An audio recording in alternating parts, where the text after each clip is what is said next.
અમદાવાદના તલતેજના ગાર્ડનમાં મોનોલિથ મળ્યું હતું, જેને લઈને મોટો ખુલાસો થયો છે અને એએમસીએ આ ખુલાસો કર્યો છે. અમદાવાદના તલતેજ ગાર્ડનમાં મોનોલિથને લઈને એએમસીએ આખરે ખુલાસો કર્યો છે. ખાનગી બિલ્ડરે સ્ટીલ ધાતુમાંથી સ્ટ્રક્ચર બનાવી મૂક્યો હોવાની સ્પષ્ટતા કરવામાં આવી છે. ટૂંક સમયમાં જ સ્ટ્રક્ચર ગાર્ડનમાંથી હટાવી લેવાશે. વિશ્વના 30 દેશોમાં જોવા મળેલો મોનોલિથ ગુરુવારના અમદાવાદમાં જોવા મળતા કુતૂહલ સર્જાયું હતું. શહેરના તલતેજ વિસ્તારમાં આવેલા સિમ્ફની ગાર્ડનમાં આ રહસ્યમય સ્ટ્રક્ચર જોવા મળ્યું. મોનોલિથને મિસ્ટ્રી મોનોલિથ કહેવામાં આવે છે. ગઈકાલથી જ લોકો આ કુતૂહલવશ મોનોલિથ જોવા માટે ઉમટે છે. આ મોનોલિથ અંગે અમદાવાદ મનપાએ મોટો ખુલાસો કર્યો.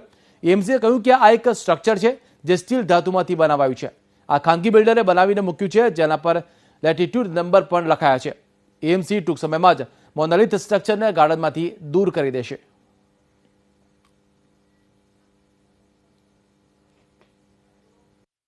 આ એક સ્ટીલ થી બનાવેલું સ્કલ્પચર છે. પ્યોરલી મેનમેડ સ્કલ્પચર છે. નથી જમીનમાંથી આવ્યું કે નથી કોઈ એલિયન્સ મૂકી ગયેલું. 3 દિવસ પહેલાં અમે આ સ્કલ્પચર અહીંયા રાખેલું છે, પણ સમહાવ કોઈ રૂમર્સના લીધે થઈને એક સ્ટોરી ચાલી ગયેલી છે. સો હું આપના માધ્યમથી પ્રજાઓને જાણ કરવા માગું છું કે આમાં કોઈ કુતૂહલ કરવાની કે કોઈ અજુગતું આવેલું છે, કોઈ એલિયન્સ રાખી ગયેલું એવી કોઈ સ્ટોરી નથી. આ પ્યોરલી માણસ સર્જિત સ્કલ્પચર્સ છે.